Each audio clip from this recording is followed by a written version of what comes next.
నా ఫస్ట్ కిల్లాడి lady is you.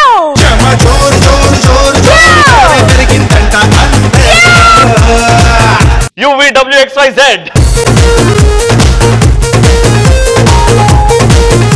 Girls, please take your seats. రేనే కూర్చోండ్రా. ఈ రోజు మేము అనుకుంటున్న కంటెంట్ స్లిప్స్. నేను చెప్తా కంటెంట్ స్లిప్స్. కూర్చో.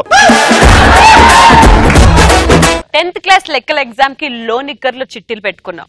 10th కదా, మ్యాథ్స్ అంటే భయమేమో అనుకున్నాను. ఇంటర్ ఫిజిక్స్ ఎగ్జామ్ అప్పుడు ప్యాంట్ బెల్ట్ కింద చిట్టీలు పెట్టుకున్నాం. ఫిజిక్స్ కదా, ఫోబియా ఏమో అనుకున్నాను.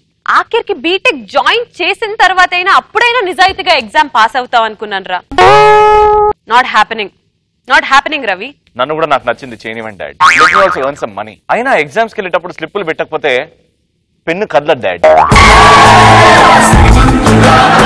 కనిపించే 3 పేపర్లు, answer sheet, question paper, OMR sheet, కనిపించే 4వ పేపర్ ఏరా స్లిప్. అరే చెప్పడం చదువుకున్నాడు, క్వశ్చన్ పేపర్ మాత్రమే చూస్తాడు, కానీ స్లిప్ పెట్టుకున్నాడు క్లాస్ రూమ్ అంతా చూస్తాడు. అదే చూడు, ఫస్ట్ ఇయర్ అయినా 4th ఇయర్ అయినా, ఫస్ట్ బెంచ్ అయినా లాస్ట్ బెంచ్ అయినా, కాపీ కొట్టినా స్లిప్ పెట్టినా మేం దిగనంత వరకే. Once we step in supply repeat. ఏంటి దివ్య ఇది? ఎప్పుడు మీరే టాపర్లా? అరే నాతో పాటు ఎగ్జామ్ హాల్కి వస్తున్నాడే, ఏమన్నా చదివాడా లేదా, ఎగ్జామ్ లో ఏం రాస్తున్నాడా లేదా అని ఎప్పుడన్నా చూసావా? ఆన్సర్ షీట్ల మీద ఆన్సర్ షీట్లు తీసుకుని రాస్తావు తప్ప ఎప్పుడన్నా చూపించావా చెప్పు?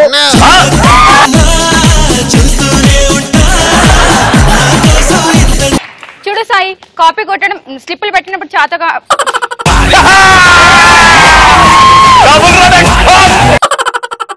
చూడు సాయి, కాపీ కొట్టడం చేతగానప్పుడు స్లిప్పులు పెట్టే అర్హత లేదు. చూడు పాప బ్యాక్ లాగా,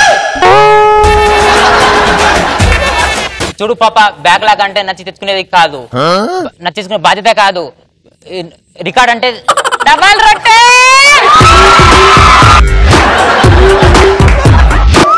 చూడు పాప బ్యాక్ లాగా అంటే నచ్చి తెచ్చుకునేది కాదు, రికార్డ్ అంటే డబుల్ రొట్టె అమ్ముకునేదానని.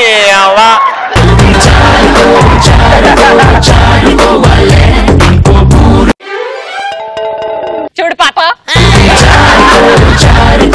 చూడు పాప బ్యాక్ లాగా అంటే నచ్చి తెచ్చుకునే బాధ్యత కాదు, రికార్డ్.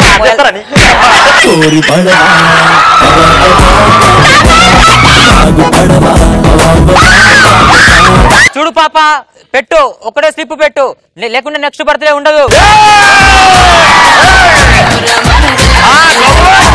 డైలాగ్ ఎట్లా మారుస్తారా? ఒక క్వశ్చన్ కి ఇంకొక ఆన్సర్ ఎట్లా రాస్తారా? తమ్ముడు, ఎగ్జామ్ హాల్ అంటే తలుపున గది లాంటిది. ఓకే, లోపల ఉన్న వాళ్ళు బయటకి ఎప్పుడు వెళ్దామా అనుకుంటారు, బయట ఉన్న వాళ్ళు ఎప్పుడు లోపలికి వద్దామని ఆలోచిస్తారు. దేవుడు చాలా దుర్మార్గవన్న. దుర్మార్గుడు. దేవుడు చాలా దుర్మార్గుడు రవన్న. అవును. స్లిప్ ఉందని ఆనందపడే లోపట్నే ఇన్విజిలేటర్ ఉండని.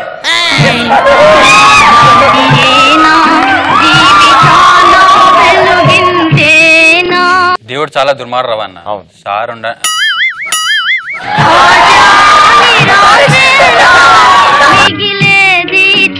నేను చెప్తాను వారి దేవుడు చాలా దుర్మార్గుడు రవన్న. దేవుడు చాలా దుర్మార్గం రవన్న.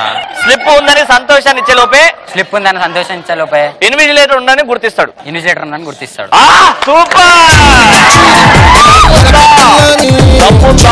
అరే కాపీ కొట్టేవాడు భయపడకూడదురా, భయపడేవాడు కాపీ కొట్టకూడదు.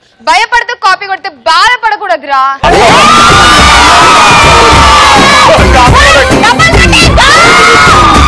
కొందరు కాపీ కొడితే ఇన్విజిలేటర్ పట్టుకుంటాడు, మరి కొందరు కాపీ కొడితే స్క్వాడ్ పట్టుకుంటది. అదే నేను కాపీ కొడితే టాపర్ లిస్ట్ లో పడుతుంది.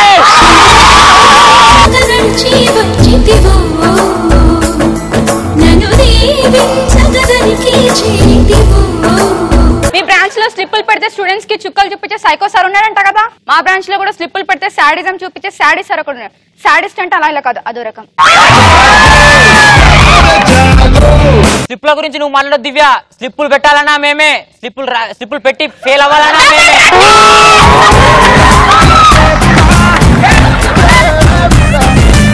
ఇదంతా కాదు రవి, ఇక్కడ అందరికి సబ్జెక్ట్ అవసరం లేదు, అందరికి స్లిప్పులే అవసరం. సో సబ్జెక్ట్ చెప్పే సార్ కన్నా స్లిప్పులు ఇచ్చే ప్యూనే ఫేమస్. ఎగ్జామ్ టాప్ అని కూడా భయపడుతుంది కానీ స్లిప్ ఫెయిల్ అని కూడా పాస్ చేస్తుంది.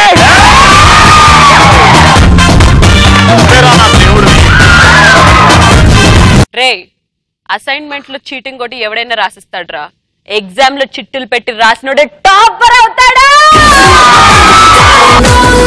కాలేజ్ నుంచి చాలా తీసుకున్నారు, ఏవేవి తీసుకున్నారో చెప్తా.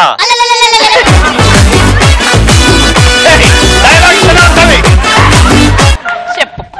ఇంట్లో హీరోయిన్ దూరంగా ఉంటది ఎప్పో.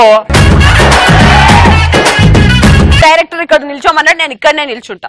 నీ పిండాకుడు. ఊరు నుంచి చాలా తీసుకున్నారు, తిరిగి ఇచ్చేయండి. ఏమేమి ఇచ్చేయాలనో రాసుకొని వచ్చా. మ్యాథ్స్ స్లిప్లు, ఫిజిక్స్ స్లిప్లు, బయాలజీ స్లిప్లు, సోషల్ స్టడీస్ స్లిప్లు, డ్రాయింగ్ స్లిప్లు, ఇంక కొన్ని సబ్జెక్టులు చెప్పరా.